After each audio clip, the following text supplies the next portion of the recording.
લોકસભાની ચૂંટણીનું ત્રીજા તબક્કાનું મતદાન 7મી મેએ થશે, જેમાં ગુજરાતની તમામ સીટનો સમાવેશ કરવામાં આવેલ છે। મતદાન કરવા માટે પહેલા કરતાં મતદારો વધુ જાગૃત બન્યા છે। ખાસ કરીને નાના માણસોથી માંડી મોટા માણસો વડાપ્રધાન નરેન્દ્ર મોદીની પ્રશંસા કરતા થાકતા નથી। ભારતના તમામ લોકોએ નરેન્દ્ર મોદીની કામગીરીને સ્વીકારી છે। નરેન્દ્ર મોદી ઉપર લોકોનો ભરોસો અને વિશ્વાસ પહેલા કરતાં વધ્યો છે। 10 વર્ષમાં નરેન્દ્ર મોદીએ કરેલ વિકાસ ગાથા લોકોએ નજીકથી નિહાળી છે, જેને કારણે વેપારી, ઉદ્યોગપતિ, બિલ્ડરો, ડોક્ટરો, એન્જિનિયરો, સરકારી કર્મચારી, અધિકારી સહિતના લોકો નરેન્દ્ર મોદીને એક નવી આશાની દ્રષ્ટિએ જોઈ રહ્યા છે। જેના ભાગરૂપે જામનગર સહિત સમગ્ર સૌરાષ્ટ્ર અને ગુજરાતમાં જાણીતા લેન્ડ ડેવલપર મેરામણભાઈ પરમારે જામનગરના લોકોને વધુમાં વધુ મતદાન કરવાની તથા વડાપ્રધાનના હાથ મજબૂત કરવાની અપીલ કરી છે। જીટીપીએલ જામનગર ન્યૂઝના મેનેજિંગ એડિટર જયેશભાઈ રૂપારેલિયા સાથેની મુલાકાતમાં મેરામણભાઈ પરમારે જણાવ્યું હતું કે વડાપ્રધાન નરેન્દ્ર મોદીના કાર્યકાળમાં ભારતનો અદ્ભુત વિકાસ થયો છે। દુનિયામાં દેશનું માન વધ્યું છે। વડાપ્રધાન વર્ષના 365 દિવસ રોજ 16 કલાક કરતાં પણ વધુ દેશ માટે કામ કરે છે। વડાપ્રધાનની ત્રીજી ટર્મ માટે હાલારના મતદારોએ બીજેપીના ઉમેદવાર પૂનમબેન માડમને ફરીથી જંગી લીડ સાથે વિજય અપાવવો જોઈએ। પૂનમબેન માડમ સમગ્ર હાલારનું ગૌરવ છે। આ ઉપરાંત મેરામણભાઈ પરમારે રામ મંદિર સહિતના મુદ્દાઓ પર વડાપ્રધાનની પ્રશંસા કરી હતી। જીટીપીએલ જામનગર ન્યૂઝના મેનેજિંગ એડિટર જયેશભાઈ રૂપારેલિયા તથા અગ્રણી લેન્ડ ડેવલપર મેરામણભાઈ પરમારની વાતચીતના મુખ્ય અંશો અત્રે આપ સૌ દર્શકો સમક્ષ પ્રસ્તુત છે। જીટીપીએલ જામનગર ન્યૂઝમાં તમામ દર્શકોનું સ્વાગત છે। આજે અમે લોકો જામનગર નહીં પણ ખ્યાતનામ સૌરાષ્ટ્રના છે એવા ગુજરાતના છે, જેનું મોટું નામ છે અગ્રણી બિલ્ડર્સ તરીકે અને ડેવલપર્સ તરીકે એવા મેરામણભાઈ પરમારને મળવા આવ્યા છે। અને ખાસ કરીને લોકસભાની ચૂંટણીને અનુલક્ષીને અમે લોકો આવ્યા છે। લોકસભાની ચૂંટણી 7મી મેએ છે, એનું મતદાન છે। ગઈકાલે જ નરેન્દ્ર મોદી સાહેબ આપણે આવીને જામનગરની વિઝિટ કરીને ગયા છે અને લગભગ લોકો નહીં પણ ઉદ્યોગપતિઓ લઈ લો, વેપારી લઈ લો, નાના અને ગરીબ માણસો લઈ લો, મધ્યમ વર્ગ લઈ લો, લગભગ લોકો નરેન્દ્ર મોદી સાહેબને ચાહે છે। અને એટલા માટે થઈ 2014, 2019 અને 2024 છેલ્લી બે ચૂંટણી કરતાં પણ વિશેષ રીતે મતદાન થવાનું છે। અને એમાં પણ જામનગરના ખ્યાતનામ એવા મેરામણભાઈ પરમાર આપણી સાથે જોડાયેલા છે। આપણે એમને પૂછશો કે સાહેબ, જે પ્રમાણે લોકસભાની ચૂંટણી આવી રહી છે, હાથ બે મતદાન છે, શું કહેશો આપ? આપણા લોકપ્રિય વડાપ્રધાન માનનીય નરેન્દ્રભાઈ મોદી સાહેબ વિશ્વના જે પલકમાં જે અત્યારે આખું ભારતનું નામ રોશન કર્યું છે, એવા આપણા વડાપ્રધાન 365 દિવસ 24 કલાકમાંથી 16 કલાક કામ કરતા હોય તો આપણી બધા નાગરિકોની ફરજ છે કે આપ 7/5/2024માં સવારના 7થી સાંજના 6 વાગ્યા સુધીમાં આપણો કિંમતી મત આપી અને રાષ્ટ્રના વિકાસ અને મોદી સાહેબને જે અત્યારે સ્વપ્ન છે કે વિશ્વમાં ભારત ફર્સ્ટ નંબરની બધી વ્યવસ્થા, અર્થવ્યવસ્થા થાય, વિકાસ થાય, એના માટે જે મહેનત કરે છે એમાં આપણું યોગદાન આપવું, એક દિવસ એક મત આપી અને આપણું યોગદાન રાષ્ટ્રના વિકાસ માટે બહુ જરૂરી છે। એ ઉપરાંતની વાત કરીએ તો ધારો કે ભારતીય જનતા પાર્ટી અને કોંગ્રેસ આ બંને પક્ષ તો છે। તમારા લેવલ ધારો કે તમે આપણે લોકો એક ડેવલપર્સ હોય, વેપારી હોય, છતાં પણ એક તમે ભારતીય જનતા પાર્ટી પર વધારે પડતો વિશ્વાસ કરીને લોકોને અપીલ કરી રહ્યા છો આપ?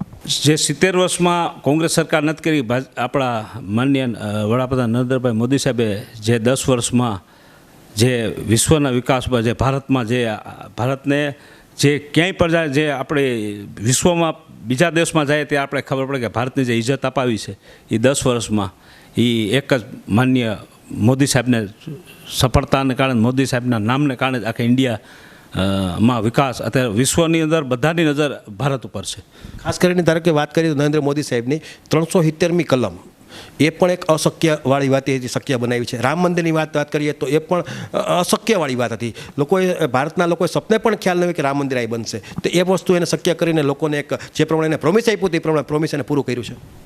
આપણા 500 વર્ષના ઇતિહાસની અંદર જે રામ મંદિર જે સપનું પૂર્ણ કર્યું એટલા વર્ષો પછી, એવા આપણા વડાપ્રધાન શ્રીએ જે આપણા દાદાઓને, બાપ દાદાઓને આત્માઓને જે શાંતિ આપે એવું રામ ભગવાનનું મંદિર બનાવી અને બધાને ભક્તિમય બનાવે છે। આ ઉપરાંતની વાત કરીએ 370ની કલમ પણ એવી જ હતી જે હાર્ડ કેસ હતો। ભવિષ્ય કોઈ દી સપને પણ લોકોએ નહીં ખ્યાલ હોય કે 370મી કલમ રદ થશે અને કાશ્મીરમાં ભારતના લોકોને જવાની છૂટ મળશે।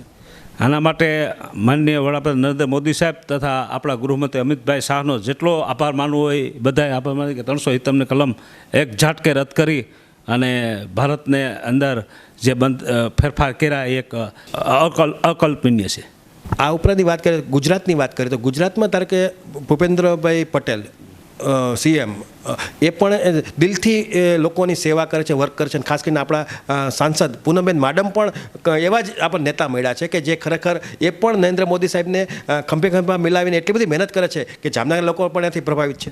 આપણા લોકલાડીલા ગુજરાતના મુખ્યમંત્રી ભૂપેન્દ્રભાઈ પટેલ સાહેબ જે દાદા ભગવાનના અને એક ધાર્મિક વ્યક્તિ છે કે જે ગુજરાતના નાના માણસોને ધ્યાનમાં રાખીને બધા નિર્ણયો કરે છે. અને ગુજરાતના વિકાસમાં ક્યાંય પણ આ જેટલા વર્ષથી ભૂપેન્દ્રભાઈ આવ્યા ત્યાંથી એક પણ વિકાસમાં જે અકલ્પના મેટ્રો, બ્રિજ, રિવરફ્રન્ટુ અને જે માર્ગ મકાન વિભાગમાં જે વિકાસ ટૂંકમાં બધી બાબતમાં જે કંઈ કોઈ ભ્રષ્ટાચાર મુક્ત જે કર્યો એવી કામગીરી આપણા મુખ્યમંત્રી કરી રહ્યા છે. ખાસ કરીને સાંસદ પૂનમબેન માડમ છે, મહિલા હોવા છતાં પણ પુરુષોને શરમાવે તેવું કામ કરે છે. આપણા લોકલાડીલા સાંસદ પૂનમબેન માડમ જે આપણા જામનગરમાં હાલારમાં જે એને વિકાસના કામો કર્યા છે, સુદર્શન સેતુ દ્વારકામાં, WHO જે અત્યારે વિશ્વની આયુર્વેદિક સંસ્થા જે જામનગર લઈ આવ્યા છે, વંદે ભારત ટ્રેન જે અમદાવાદથી ઓખા સુધી, અમૃતસર કોરિડોર રોડ જે દ્વારકાથી અમૃતસર કોરિડોર, જે વિકાસના કામ કર્યા છે. વિકાસના કામોમાં નાના વ્યક્તિઓને ધ્યાનમાં રાખી અને બધામાં આપણા સાંસદ પ્રજા વચ્ચે રહી અને આપણા જે કામગીરી કરી છે 10 વર્ષમાં એ અકલ્પનીય છે.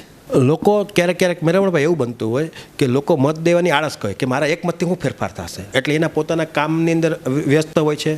અથવા તો જે શેઠ હોય એ પોતાના માણસોને નોકરીમાંથી મત દેવા માટે ન જવા દેતા હોય. એવા લોકોને આપ શું કહેશો? ખાસ કરીને લેડીઝ લોકો હોય તો પરિવારમાં 4 લોકો હોય તો 4માંથી 2 લોકો જ મતદાન કરતા હોય ને 2 લોકોને એ લોકો મતદાન કરવામાં આગળ ન આવતા. એવા લોકોને આપ શું કહેશો?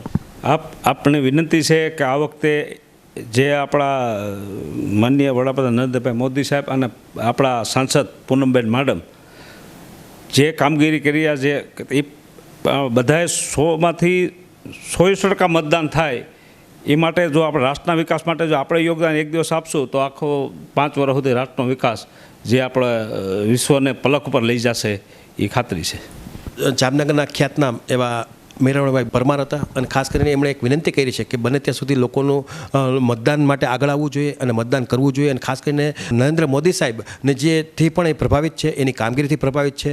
અને ખાસ કરીને આપણા જે લોકલાડીલા પૂનમબેન માડમ એ પણ પોતે 24 કલાક પ્રજાની સેવામાં રહી છે, લોકોની વચ્ચે રહી છે, એટલે એને પણ એમાંથી પણ પ્રભાવિત થઈ અને એમણે આ એની લાઈફમાં હું માનું ત્યાં સુધી પહેલી વખત આ રીતે મીડિયાને ઇન્ટરવ્યૂ આપ્યો હશે. અને એની જે ખાસ કરીને ભારતીય જનતા પાર્ટીની જે કામગીરી છે એની પણ એને પ્રશંસા કરી છે. એટલા માટે થઈને જ લોકોને પોતાના એક હૃદયનો એક અવાજ હતો, એક આત્માનો અવાજ હતો કે ભાઈ આ વખતે મતદાન વધુ થાય તો જ વિશ્વમાં આ બાબતની લોકશાહી પણ મજબૂત બનશે અને વિશ્વમાં નરેન્દ્ર મોદી સાહેબનો પડઘો પડશે.